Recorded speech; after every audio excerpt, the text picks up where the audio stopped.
जी, अस्सलाम वालेकुम। उम्मीद है आप लोग खैरियत से होंगे। आज का टॉपिक है motivating and rewarding employ performance. Chapter 13 है जी आपका। और ये बेसिकली है कि एक एम्प्लॉय को बिजनेस में, एक ऑर्गेनाइजेशन में मोटिवेट किस तरह किया जाता है उसकी परफॉर्मेंस को, ठीक है, एंड उसको रिवॉर्ड किस तरह से किया जाता है।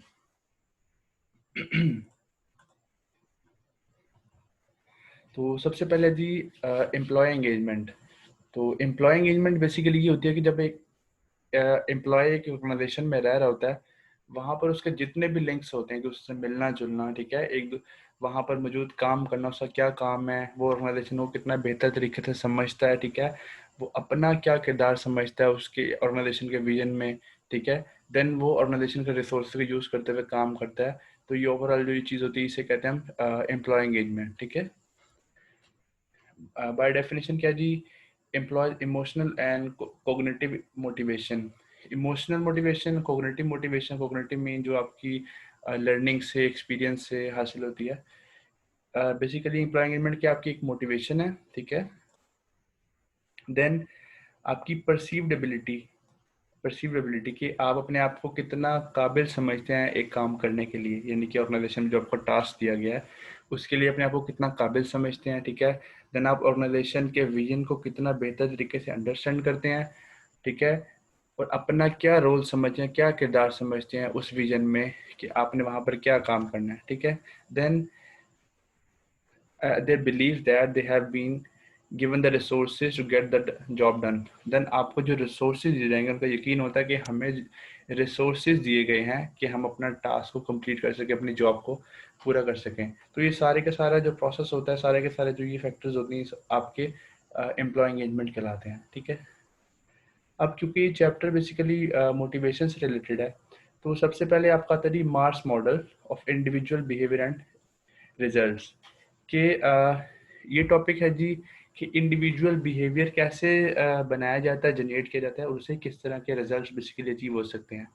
तो मार्स बेसिकली ये 4 फैक्टर्स हैं, MARS से बनते हैं, ठीक है। मोटिवेशन, यहाँ से देख सकते हैं, motivation, ability, role perception and situational factor.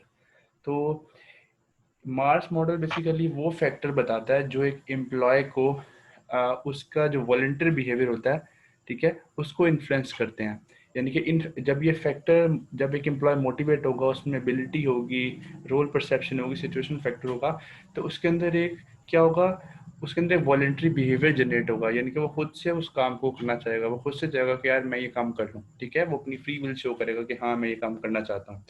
तो मार्स मॉडल बेसिकली उन 4 फैक्टर्स के बारे में बताता है।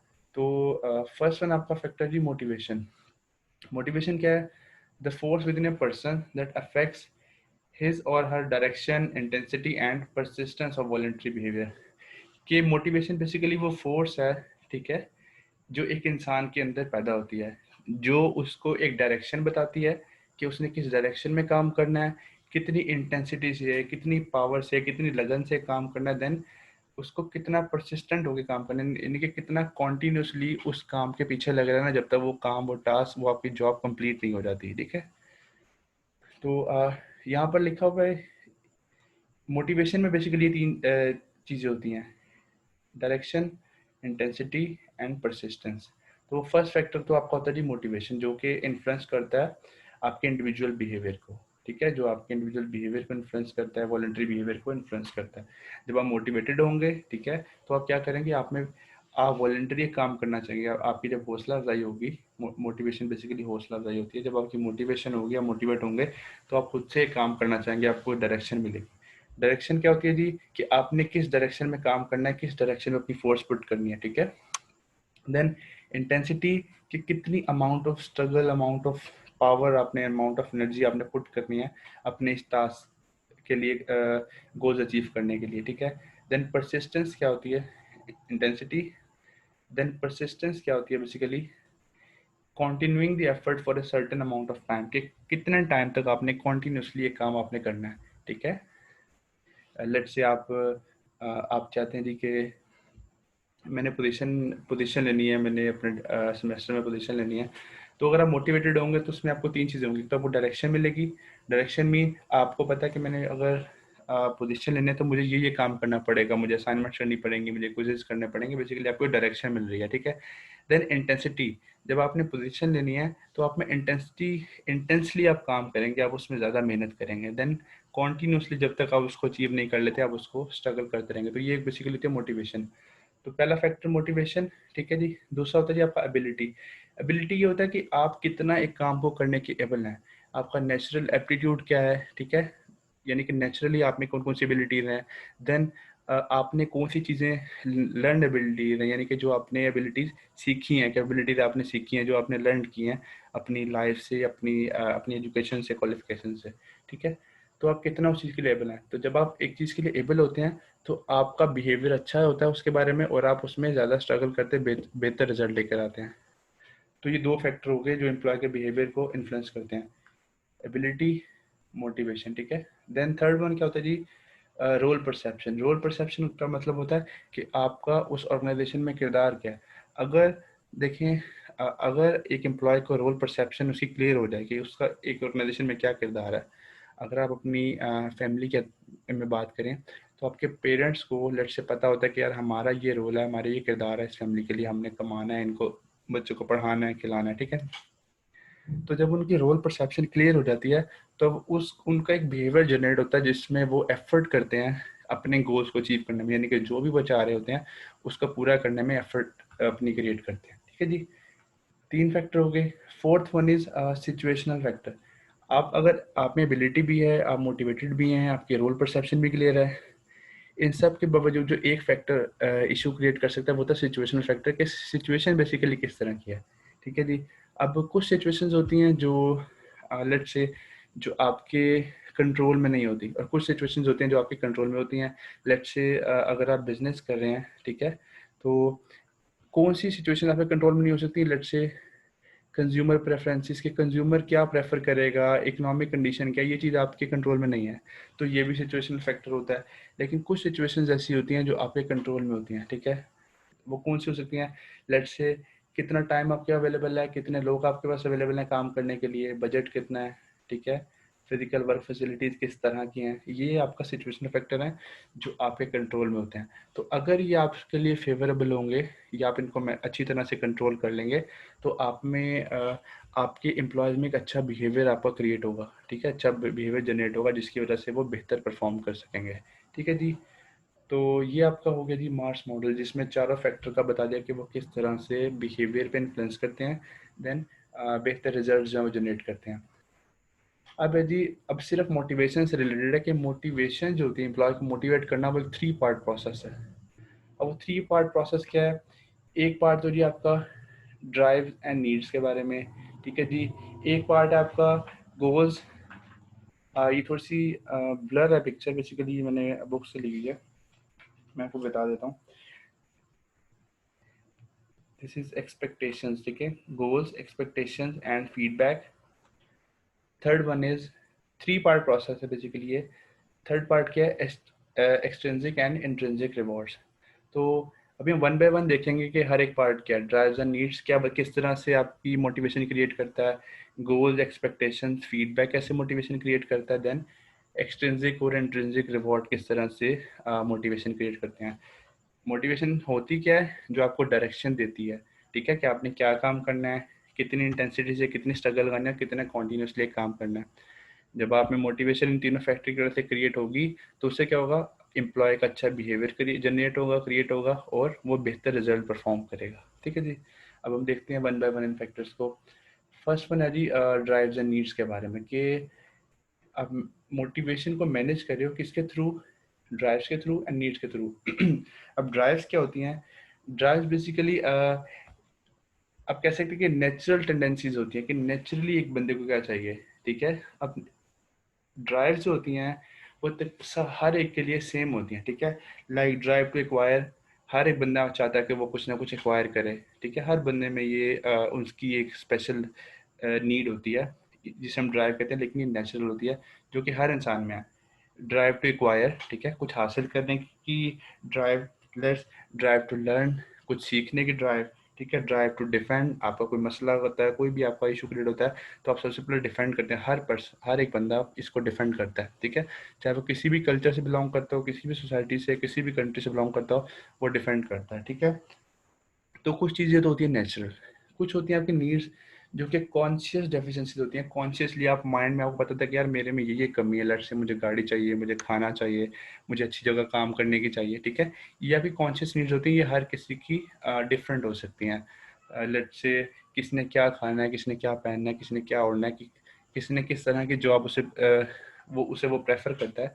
तो नीड्स जो है ये बेसिकली डिफरेंट हो सकती हैं, कॉन्शियस डेफिशिएंसीज होती हैं, ठीक है जी। अब अब जो आप इस फैक्टर में, इस पार्ट में देखते हैं, इसमें सबसे इम्पोर्टेंट जो चीज़ है वो है जी आपकी मैस्लोज नीड हायरार्की थ्योरी, ठीक है। ये मैस्लो जो है ये एक थ्योरी पेश करता है नीड्स के हवाले से, ज़रूरियात के हवाले से, ठीक है जी। अब हम इस थ्योरी को देखते हैं, थ्योरी क्या है। ये बेसिकली एक हायरार्की होती है। हायरार्की क्या होती है? स्टेप बाय स्टेप एक फ्लो होता है। ये स्टेप है जी, देन ये स्टेप है, फिर ये स्टेप है, फिर ये स्टेप है, फिर ये स्टेप है, ठीक है। अब हम देखते हैं जी इसकी हायरार्की क्या कहती है कि जी कि सबसे पहले तो कोई भी बंदा होता है, कोई भी एक एम्प्लॉय होता है, उसकी फिजियोलॉजिकल नीड्स होती हैं, ठीक है। लेट्स से उसके वर्किंग आवर्स क्या हैं, नरिशमेंट क्या है, वहाँ की एयर क्वालिटी कैसी है, वहाँ का टेम्परेचर कैसा है, उसके वो खाना पीना उस बंदे का कैसा है, पानी किस तरह का मिल रहा है उसे। तो नीड्स की एक हायरार्की होती है। सबसे पहले एक एम्प्लॉय को ये नीड फिजियोलॉजिकल नीड्स उसकी पूरी होनी चाहिए, ठीक है। देन जब एक एम्प्लॉय की फिजियोलॉजिकल नीड्स पूरी हो जाती हैं, देन वो शिफ्ट कर जाता है जी अपनी सेफ्टी नीड्स की तरफ, ठीक है। देन वो कहता है कि यार मुझे सेफ्टी चाहिए, मुझे जॉब सेफ्टी चाहिए, मुझे जॉब्स, अगर क्योंकि हम स्पेसिफिकली जॉब्स की बात करें, जॉब सिक्योरिटी चाहिए जी। देन वो कहता है जी मुझे कोई एम्प्लॉयमेंट बेनिफिट मिलने चाहिए, मुझे यानी कि अपनी जॉब से कुछ बेनिफिट मिलने चाहिए, एक सेफ वर्क प्लेस हो जहाँ मुझे कोई नुकसान ना हो, मैं आराम से अपना काम कर सकूँ। तो देन उसकी कौन सी होती हैं? सेफ्टी नीड्स होती हैं। जब ये सेफ्टी नीड्स भी उसकी पूरी हो जाती हैं, देन उसमें आती है जी बिलोंगिंगनेस। वो क्या चाहता है कि उसकी एक ह्यूमन इंटरेक्शन हो, यानी कि अगर वो एक जगह पे काम कर रहा है तो लोग उसको एक्सेप्ट करें कि हाँ यार ये हमारे क्लास का मेंबर है, ये हमारे ग्रुप का मेंबर है, ये हमारी टीम का मेंबर है, ये हमारे बिजनेस ऑर्गेनाइजेशन का मेंबर है। वो कहता है कि यार मेरी बिलोंगिंगनेस हो, लोग मुझे एटलीस्ट एक्सेप्ट करें कि हाँ यार ये हमारी टीम का मेंबर है, ठीक है। सेफ्टी के बाद बिलोंगिंगनेस की नीड क्रिएट होती है जो वो फुलफिल करना चाहता है। जब बिलोंगिंगनेस की नीड पूरी हो जाती है, लोग उसे as a team member accept कर लेते हैं, देन उसमें एक स्टीम नीड्स होती हैं इसके बाद। वो कहता है कि यार मेरी जॉब का एक स्टेटस हो, मेरी रिकग्निशन हो, मैं जॉब में मास्टर हूँ, लोग मुझे पहचाने, लोग मेरे काम की वजह से मुझे पहचाने कि यार ये बंदा ये काम करता है। देन उसकी स्टीम नीड्स क्रिएट होती हैं। जब ये सारे की सारी चीज़ें पूरी हो जाती हैं, खाना पीना पूरा हो जाता है, जॉब सिक्योरिटी पूरी हो जाती है, बिलोंगिंगनेस पूरी हो जाती है, जब उसे अच्छा पैसा, शोहरत, नाम सब कुछ मिल जाता है, देन लास्ट पे आता है जी सेल्फ एक्चुअलाइजेशन। सेल्फ एक्चुअलाइजेशन क्या होता है जी? जब आपके पास सब कुछ मिल जाता है तो आप क्या करते हैं? आप कुछ डिफरेंट करना चाहते हैं, कुछ न्यू ट्राई करते हैं कि यार आप कहते हैं कि यार मेरा पैसा है, मेरे पास घर है, मेरे पास अच्छी जॉब है, बिजनेस है, लेट से हर चीज़ है। अब आप क्या करेंगे? आप अपने आप को सेटिस्फाई करने के लिए आप कहते हैं कि यार मुझे अपनी दिल की तसल्ली के लिए मैं कुछ ऐसा करना चाहता हूँ जो डिफरेंट हो, ठीक है। लेट से इसके बाद आप क्या करते हैं? आप सोशल वर्किंग की तरफ चले जाते हैं, आप एनजीओज क्रिएट करते हैं, ठीक है, आप हॉस्पिटल्स क्रिएट करते हैं, आप जो हैं वो स्कूल्स क्रिएट करते हैं, बनाते हैं, जिससे लोगों को फ़ायदा होता है, ठीक है जी। तो ये बेसिकली एक हायरार्की है जो मैस्लोस की हायरार्की है, ठीक है। अच्छा जी। देन फर्स्ट पार्ट पूरा हो गया। सेकंड पार्ट क्या है जी? अब ये हमने पढ़ लिया फर्स्ट पार्ट, जिसमें हमने देखा कि एम्प्लॉय को मोटिवेट किया जाता है किसके थ्रू? ड्राइव्स और नीड्स पूरी करके। ड्राइव्स क्या होती हैं वो बताया, देन नीड्स क्या होती हैं वो बताया, और इसकी हायरार्की थ्योरी भी बता दी कि नीड्स किस किस तरह की हो सकती हैं। इन नीड्स को आप पूरा करेंगे तो आपका एम्प्लॉय जो होगा मोटिवेट होगा, और वो उसमें बेहतर एक बिहेवियर क्रिएट होगा, और वो बेहतर रिजल्ट परफॉर्म करेगा। ये तो होगा जी फर्स्ट पार्ट। देन है जी आपका second part, managing motivation through goals, expectations and feedback. अब आप एक और पार्ट है, इसमें भी आप मोटिवेशन मैनेज कर रहे हैं एम्प्लॉयज़ में, किसके थ्रू? गोल्स के थ्रू, एक्सपेक्टेशंस के थ्रू, फीडबैक के थ्रू। कैसे जी? पहले है जी goal setting and feedback. Goal setting क्या होती है? लेट्स से आपका गोल है कि आपने 1000 कार्स जो है वो सेल करनी है, ठीक है। एक लेट्स से एक साल में 1000 कार्स जो है वो सेल करनी है। ये आपका गोल हो गया। अब गोल सेटिंग में क्या होता है? अगर तो आपको पता है कि आपने 1 साल में ये गोल अचीव करना है, यहाँ तक तो ठीक है। लेकिन अगर आप इसके सब गोल बना देते हैं, सब ऑब्जेक्टिव सब बना देते हैं, लेट्स से आप कहते हैं जी कि हर माह 90 जो यूनिट्स हैं वो आपने सेल करने हैं, या 85 यूनिट्स आपने सेल करने हैं, तो आपका एम्प्लॉय जैसे ही 1 महीना गुजरेगा वो दिखेगा कि यार मैंने 90 यूनिट सेल कर लिया, वो इससे क्या होगा, वो इससे मोटिवेट होगा, बजाय कि वो 1 साल इंतजार करे, वो 7 साल during the process, during working वो मोटिवेट होता रहेगा। ठीक है जी।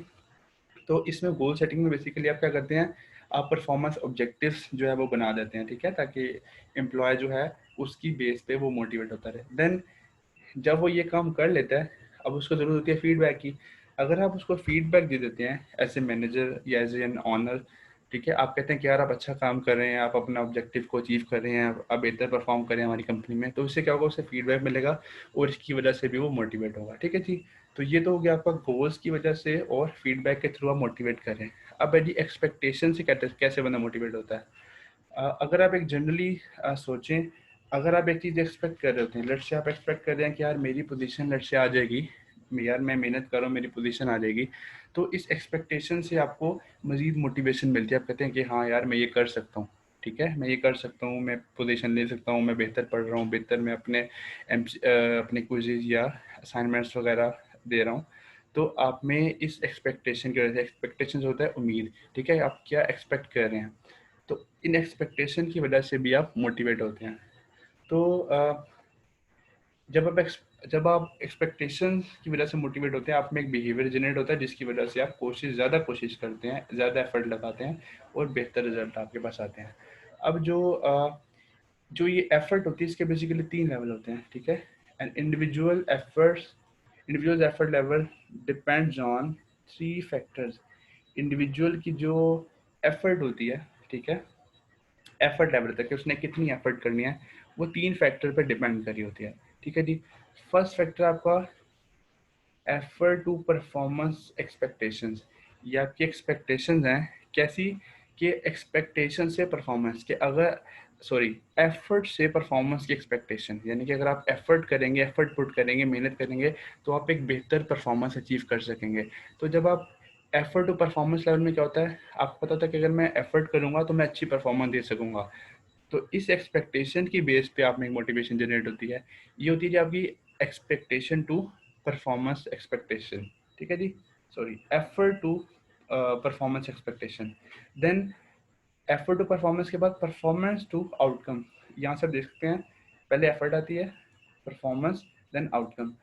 फर्स्ट क्या होती है जी, effort to performance, then performance to outcome. Effort to performance आ गई कि अगर आप एफर्ट करेंगे तो बेहतर रिजल्ट अचीव कर पाएंगे, बेहतर परफॉर्मेंस दे पाएंगे।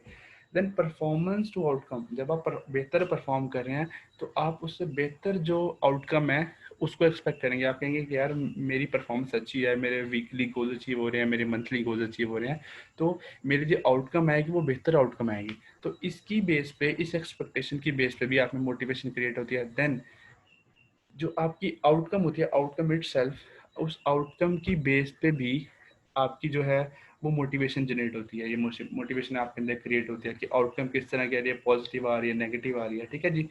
तो आपकी आउटकम वैलेंस, वैलेंस बेसिकली एक अंदाज़ा होता है, एक एंटीसिपेशन होती है। वैलेंस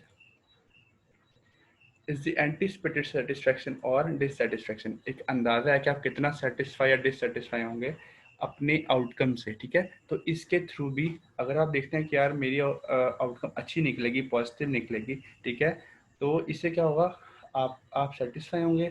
जब सेटिस्फाई होंगे तो आप इससे बेसिकली मोटिवेट होंगे, ठीक है जी। तो ये मोटिवेट आप किसके थ्रू हो रहे हैं, एक्सपेक्टेशंस के through.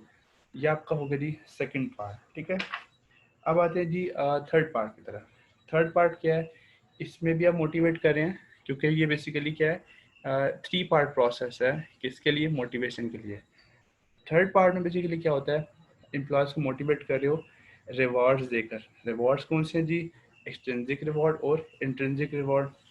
Extrinsic reward basically external होते हैं, ठीक है, एक्सटर्नली आपने कोई ना कोई लेट्स से टेंजिबल कुछ चीज़ दे रहे हैं, ठीक है जी, लेट्स से जिसको वो लोग वैल्यू दे रहे हैं, ठीक है। अब ये हम वन बाय वन को डिटेल में देखते हैं। और इंट्रिंसिक रिवॉर्ड क्या होते हैं, जो कि इंटरनल होते हैं, यानी कि इंटरनली आप इमोशनली लोगों को सेटिस्फाई करते हो, उनको मोटिवेट करते हो।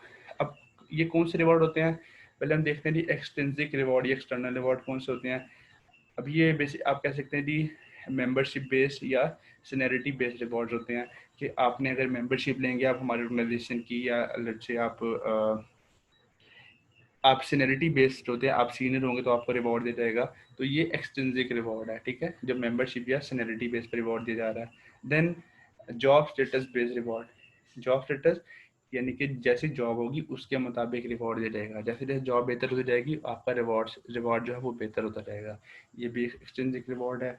देन यदि कॉम्पिटेंसी बेस्ड रिवॉर्ड, आपका एम्प्लॉय जितना कॉम्पिटेंट होगा उसके मुताबिक उसे रिवॉर्ड दिया जाएगा। कॉम्पिटेंट मतलब वो कितना एक चीज़ को बेहतर तरीके से परफॉर्म कर सकता है, अपना टास्क कितने बेहतर तरीके से कर सकता है, तो ये हो गया आपका कॉम्पिटेंस बेस्ड रिवॉर्ड, ठीक है।